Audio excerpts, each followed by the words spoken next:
Hello बच्चों, अच्छे हैं आप लोग। आई होप आप लोग बहुत अच्छे होंगे, पढ़ाई कर रहे होंगे। तो देखिए, आज से क्लास 12 का यूनिट 2 सॉल्यूशन स्टार्ट कर रहा हूँ। ओके, मज़ेदार चैप्टर है और काफ़ी इंटरेस्टिंग है। 11th से बहुत कुछ मिलता जुलता चैप्टर है। ओके, तो देखिए एकदम बेसिक से आपको बहुत आसान लगेगा चैप्टर, बहुत ही आसान है। ओके, तो देखिए सॉल्यूशन सॉल्यूशन क्या होता है। आप नमक को पानी में मिलाते हैं, क्या हो जाता है? सॉल्यूशन बन जाता है। चीनी को पानी में मिलाते हैं, क्या बन जाता है? सॉल्यूशन बन जाता है। सॉल्यूशन क्या होता है? होमोजीनियस मिक्सचर होता है। मीन्स वो कंप्लीटली मिक्सड अप हो जाता है। आपको लगेगा एक ही कंपोनेंट है, दिखता नहीं है। नमक या चीनी जो है पानी में दिखाई देता है? नहीं देता है। वो कंप्लीटली मिक्स्ड कर जाता है। ओके, यूनिफॉर्म डिस्ट्रीब्यूशन होता है उसका। तो that is called solution. Solution means होता है होमोजीनियस मिक्सचर। तो देखिए सॉल्यूशन क्या होता है। हम क्लास 12 का यूनिट 2 स्टार्ट कर रहे हैं। क्लास 12 का यूनिट 2 और चैप्टर का ही नाम है सॉल्यूशन।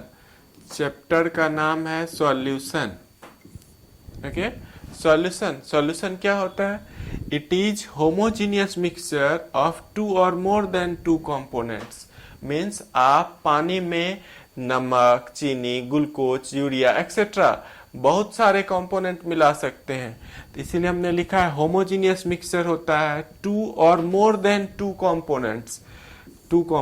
बट आप लोगों के सिलेबस में जो रीड करना है that is called binary solution. क्या रीड करना है?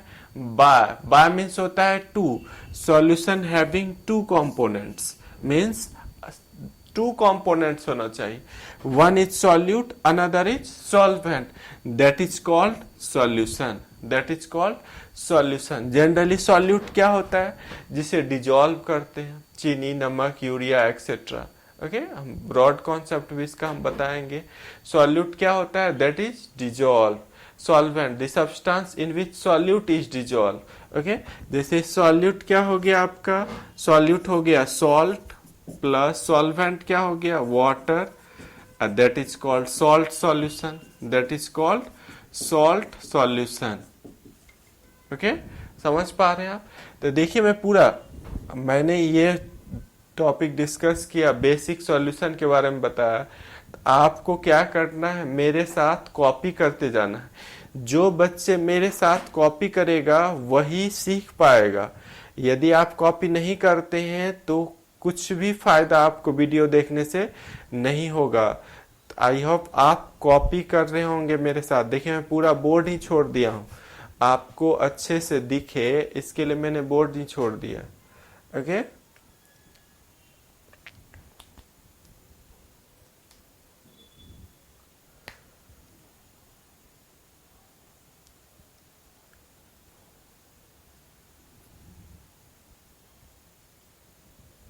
सॉल्यूशन सॉल्यूशन टू टाइप्स का होता है।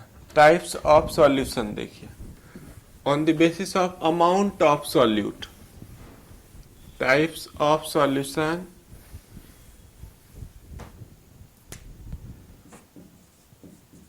Types of solution on the basis of amount of solute।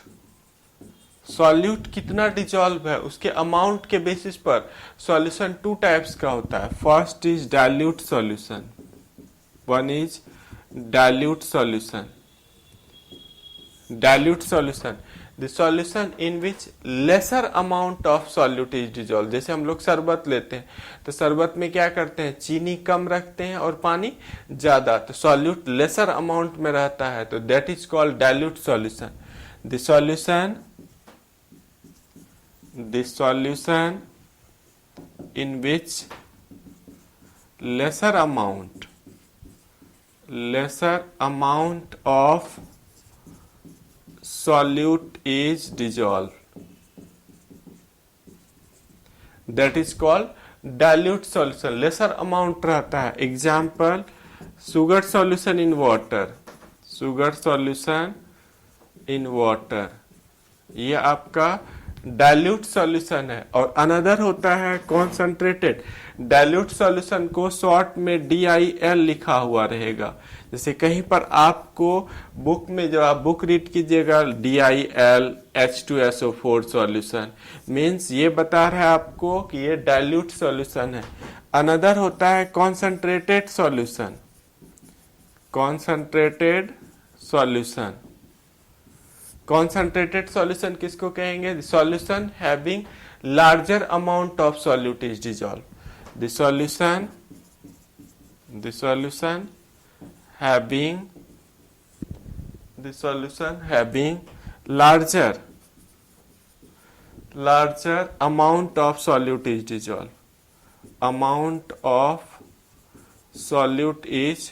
dissolved। Okay, समझ पा रहे हैं? इसका example concentrated H2SO4 solution. concentrated H2SO4 solution is concentrated solution। concentrated solution को CONC से रिप्रेजेंट करेंगे हम लोग। concentrated solution क्या लिखा हो, जैसे यहाँ पर डाइल्यूट लिखा कि डाइल्यूट सॉल्यूशन को DIL से, concentrated solution को किससे रिप्रेजेंट करेंगे? CONC से। concentrated solution is denoted by concentrated solution is denoted by CONC, concentrated। Okay, समझ पा रहे हैं? तो देखिए बोर्ड छोटा होता है ऑनलाइन क्लासेस में, तो मुझे बार बार इसको साफ करना होगा, तो आप इसको कॉपी करते रहना है आपको। ओके, आप इसको, आई होप आप कॉपी कर रहे होंगे।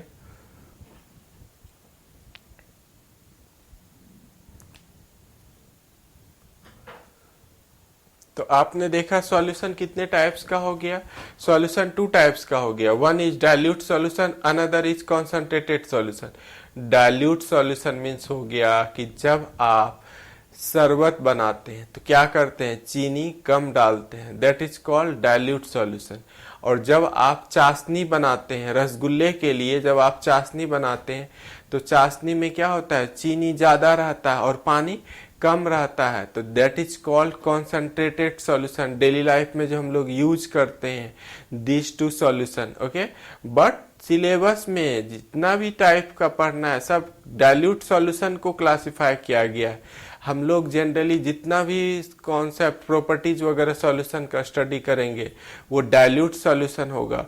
एक्चुअली डाइल्यूट सॉल्यूशन में इलेक्ट्रोलाइट्स आर कंप्लीटली डिसोसिएट, तो डाइल्यूट सॉल्यूशन में उसका प्रॉपर्टी ऑब्जर्व किया जाता है। कॉन्सेंट्रेशन सॉल्यूशन में its electrolytes are not completely dissociate. Okay, तो बहुत सारा प्रॉपर्टी मिस हो जाता है, एक्चुअल प्रॉपर्टी हम लोग ऑब्जर्व नहीं कर पाते हैं। ओके, तो हम लोग डाइल्यूट सॉल्यूशन को फर्दर सॉल्यूशन आपको 11th में ये सारे टॉपिक जो भी मैं करा रहा हूँ ये सब 11th में बच्चे को कराता हूँ बेसिक में। सॉल्यूशन फर्दर आप यदि NCERT का फर्स्ट पेज ही सॉल्यूशन का देखिएगा, सॉल्यूशन को फर्दर 9 टाइप्स में डिवाइड किया गया on the basis of physical state of solute and solvent, means solid, liquid, solid, gas etcetera.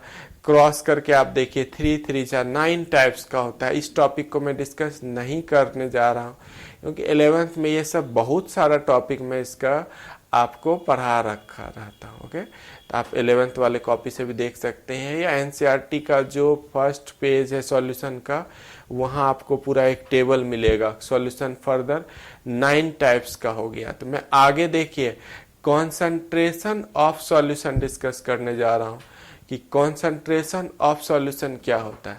Okay, next part है आपका concentration of solution. Concentration of solution means क्या होता है? Concentration of solution, concentration of solution means होता है amount of solute in solution. Means आप जब शरबत बना रहे थे तो कितना सॉल्यूट डिजॉल्व किए थे, 200 ग्राम, 25 ग्राम, 50 ग्राम, उसका कितना परसेंटेज था। डिफरेंट वे से उसको रिप्रेजेंट किया जाता है। तो कॉन्सेंट्रेशन ऑफ सॉल्यूशन मीन्स क्या हो गया, amount of solute, amount of solute in solution, amount of solute in solution, okay, means solute कितना डिजॉल्व है, दैट इज कॉल्ड, केमिस्ट्री में इसी को एक टर्म से रिप्रेजेंट कर दिया गया है, कॉन्सेंट्रेशन ऑफ सॉल्यूशन। तो concentration of solution are denoted by following terms, okay, concentration of solution is denoted by following terms, following terms, कौन कौन सा टर्म्स है, तो फर्स्ट देखिए मास परसेंट, मास परसेंट W/W, सेकेंड आपका है volume percent, volume percent V/V, third mass by volume, mass by volume, mass by volume percent W/V, okay, ये सारे टर्म्स हैं। Fourth mole fraction, mole fraction को काय, ये एक्स के तरह लिखाता है, इसका ग्रीक नेम काय है, ओके, एक्स हम लोग लिख रहे हैं। फिफ्थ नंबर में molarity, capital M. Six number में molality, small M. Seventh number में नॉर्मलिटी, नॉर्मलिटी को कैपिटल एन से रिप्रेजेंट करेंगे। एट्थ नंबर में फॉर्मलिटी, ओके, और देखिए दो है, और है आपका नाइन्थ नंबर में पीपीएम, पीपीएम, और टेंथ नंबर में पीपीबी। बट ये सारे टॉपिक काफी लेंदी है और इन सब का 11th में मैं काफी अच्छे से आपको एक एक टॉपिक को डिटेल में करा रखा हूँ, ओके। तो हम देखिए क्लास 12th पढ़ रहे हैं, तो आई होप कि आप 11th में बहुत सारा चीज पढ़े होंगे। तो जो मुझे 12th में ज्यादा एप्लीकेशन है, मैं उसी टॉपिक को डिस्कस करने जा रहा हूँ। तो मुझे देखिए ज्यादा एप्लीकेशन है मोल फ्रैक्शन का, मोल फ्रैक्शन क्या होता है, मोलैरिटी का और मोलालिटी। तो हम इसी तीनों टॉपिक को देखेंगे, ओके। मास परसेंट का भी वैसे एप्लीकेशन सब चीज का आता है, नॉर्मलिटी का भी एप्लीकेशन है। तो आई होप आप 11th का कॉपी थोड़ा सा बैक देख लीजिए, ये 10 टॉपिक आपको अच्छे से मिलेगा, एक एक क्लास में एक एक टॉपिक करा रखा हूँ, ओके। तो यहाँ हम ओनली 3 टॉपिक डिस्कस करेंगे, mole fraction, molarity, molality, okay. I hope आप इसको कॉपी कर रहे होंगे।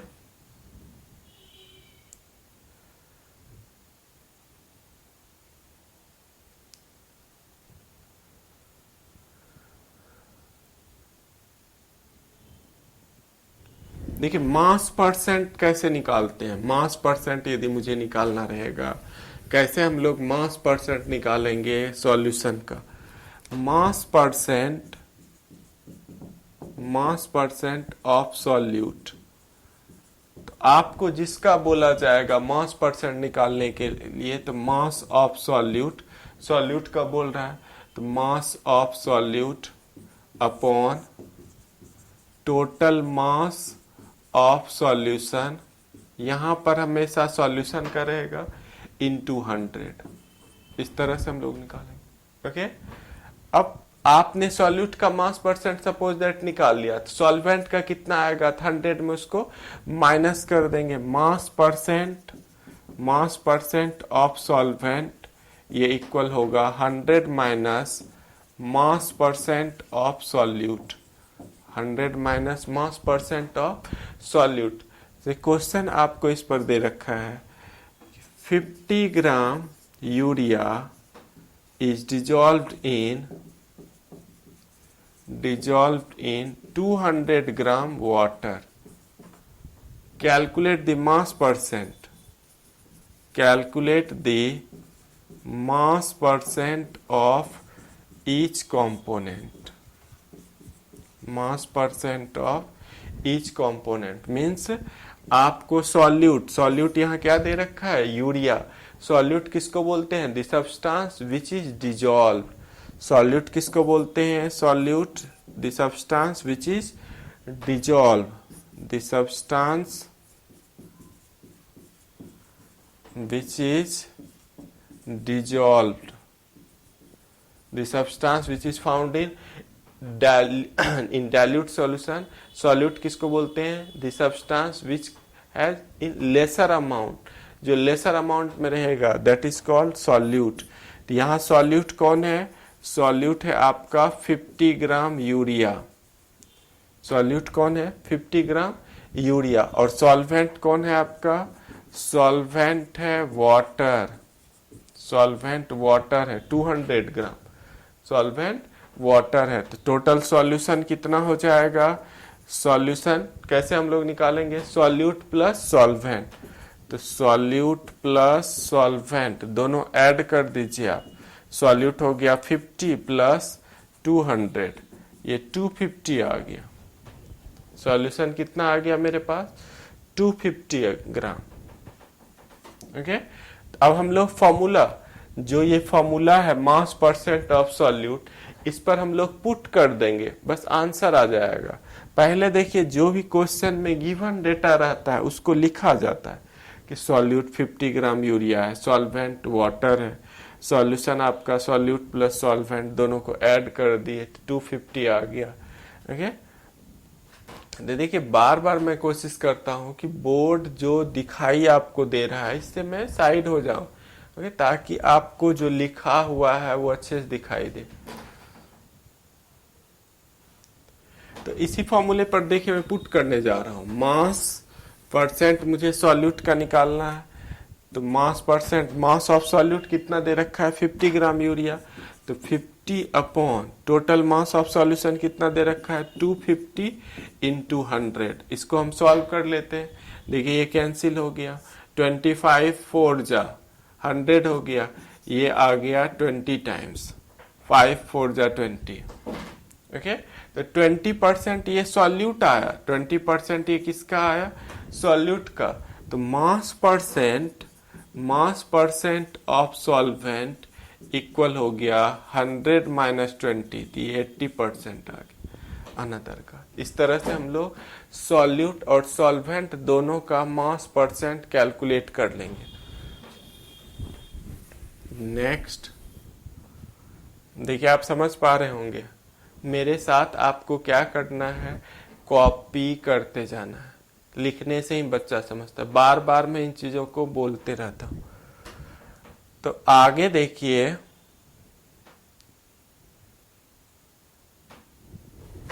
आपको एक टर्म बार बार यूज आएगा, 10%। यहां कुछ भी परसेंट हो सकता है, 10 बदले 20, 50, 80, 100। 10% W/W glucose solution, glucose solution in water, in water. क्या दैट मीन्स? परसेंट जब भी हम लिखते हैं तो परसेंट का मतलब होता है 100। यहां पर 100 ग्राम सॉल्यूशन, 100 ग्राम सॉल्यूशन कंटेन 10 ग्राम ग्लूकोज। मतलब ये जो दे रखा रहता है परसेंट जो गिवन है, ये ग्लूकोज का गिवन है। किसका अमाउंट रहता है? ग्लूकोज का अमाउंट रहता है। टोटल 100 ग्राम सॉल्यूशन है, 100 ग्राम सॉल्यूशन कंटेन 10 ग्राम ग्लूकोज। तो वाटर कितना होगा? तो आपको पता है सॉल्यूट प्लस सॉल्वेंट दोनों मिलकर क्या बनाता है? सॉल्यूशन। तो यहां आप देख रहे हैं सॉल्यूट क्या है? सॉल्यूट ग्लूकोज है, ग्लूकोज 10 है, तो 10 प्लस सॉल्वेंट मीन्स, और ये 100 है। ओके तो सॉल्वेंट कितना आ गया इसमें? 100 माइनस 10, 90 ग्राम।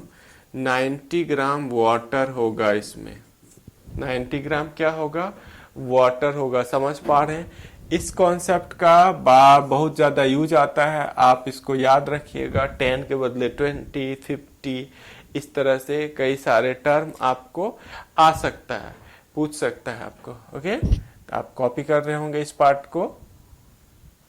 देखिए मैं केवल बेसिक इन सब कंसंट्रेशन ऑफ सॉल्यूशन पे बहुत ज्यादा डिटेल नहीं जा रहा हूं, क्योंकि ये 11th में पढ़ा रखा रहता हूँ, सब बच्चे पढ़े रहते, तो मुझे इसके बाद का कंसंट्रेशन ऑफ सॉल्यूशन के बाद का जो टॉपिक है उस पर ज्यादा हाईलाइट करना है सॉल्यूशन पे। ओके, तो मैं खाली इंट्रोडक्शन इस पे दे रहा हूं।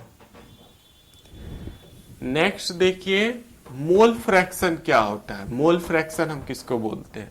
अगला जो पार्ट है मोल फ्रैक्शन। मोल फ्रैक्शन क्या होता है? ओके, तो मोल फ्रैक्शन एक्स से लिखते हैं, काई, ग्रीक नेम काई है। तो इसका डेफिनेशन देखिए मैं लिख रहा हूं, आप लोग मेरे साथ कॉपी कीजिएगा। मोल फ्रैक्शन, मोल फ्रैक्शन का डेफिनेशन आप लिखिए। Okay, it is ratio of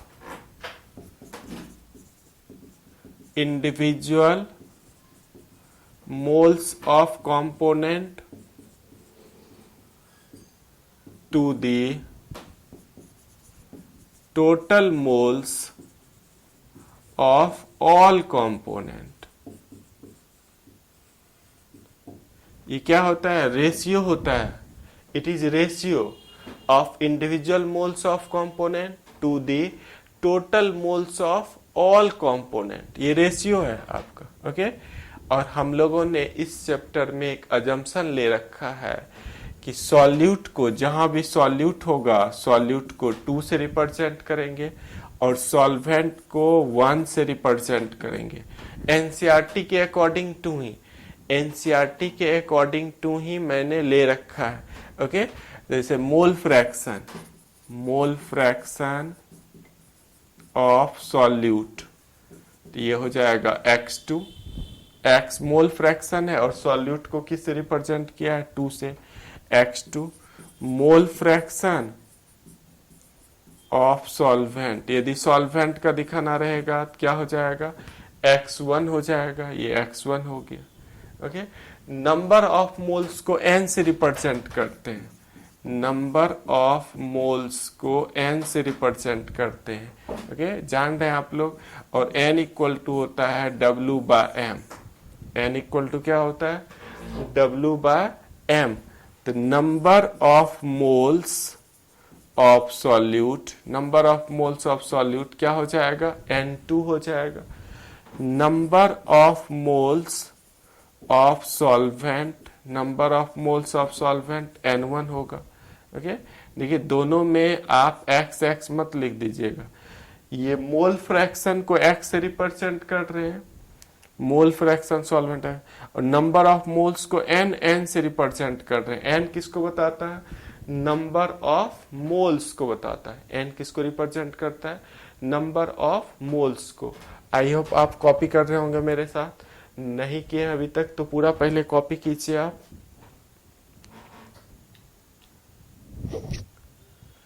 अब फॉर्मूला, इसके बेसिस पर फॉर्मूला देखेंगे कि मोल फ्रैक्शन का क्या फॉर्मूला होगा। x2 कैसे हम निकालेंगे, x1 कैसे निकालेंगे। ओके,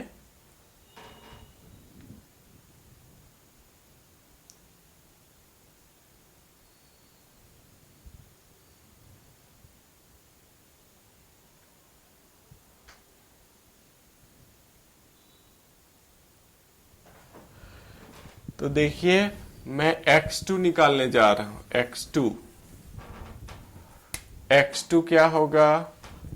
x2 इक्वल टू होगा n2 upon n1 plus n2, ये x2 होगा।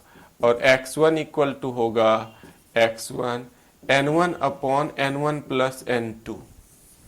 मीन्स जिसका मोल फ्रैक्शन बोलेगा, जैसे सॉल्यूट का मोल फ्रैक्शन बोला, सॉल्यूट का moles upon total moles. Solvent का मोल फ्रैक्शन बोला, सॉल्वेंट का moles upon total moles. Okay, इस फॉर्मूले पे हम लोग पुट कर देंगे तो ये आ गया।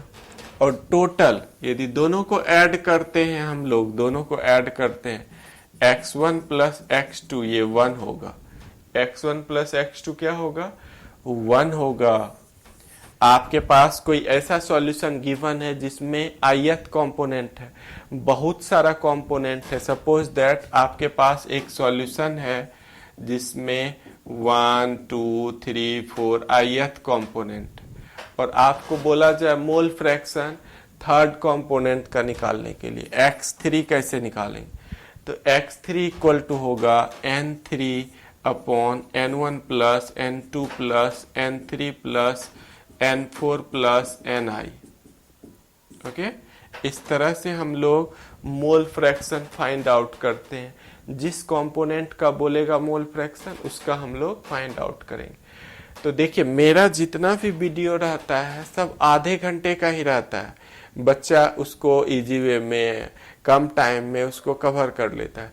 तो आज के क्लास में हम इस पर न्यूमेरिकल नहीं डिस्कस कर पाएंगे इस वीडियो में, अगले वीडियो में न्यूमेरिकल मिलेगा। ओके, नहीं तो तीनों चारों मोलालिटी मोल फ्रैक्शन इन सब का एक साथ करा दिए वीडियो, आपको दूसरे उसका न्यूमेरिकल दूसरे वीडियो में मिलेगा। ओके, इस पे कई तरीके से क्वेश्चंस रहते हैं, जैसे आप आई होप आप इसको कॉपी किए होंगे। देखिए मोल फ्रैक्शन पे किस तरह से क्वेश्चन आ सकता है। मोल फ्रैक्शन पे मैं कुछ क्वेश्चन दिए जा रहा हूं, आप लोग इसको सॉल्व कीजिएगा। होमवर्क ये रहा आप लोगों का question, calculate the mole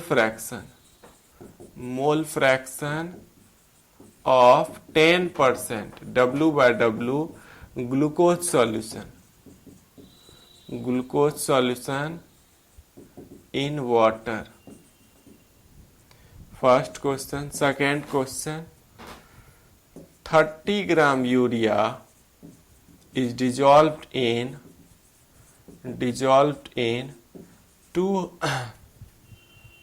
180 gram water। Calculate the mole fraction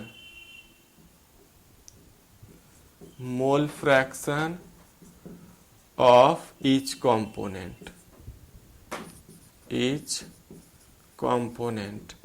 okay, ये दो क्वेश्चन में देखिए आपको छोड़े जा रहा हूं, आपको सॉल्व करना है। अगले वीडियो में मोलारिटी क्या होती है, मोलालिटी क्या होती है, ये सब हम लोग देखेंगे। ओके, और उसके बाद आगे हम लोग एक एक टॉपिक उसको कंटिन्यू करते चले जाएंगे। आई होप आप इसको कॉपी कर रहे होंगे।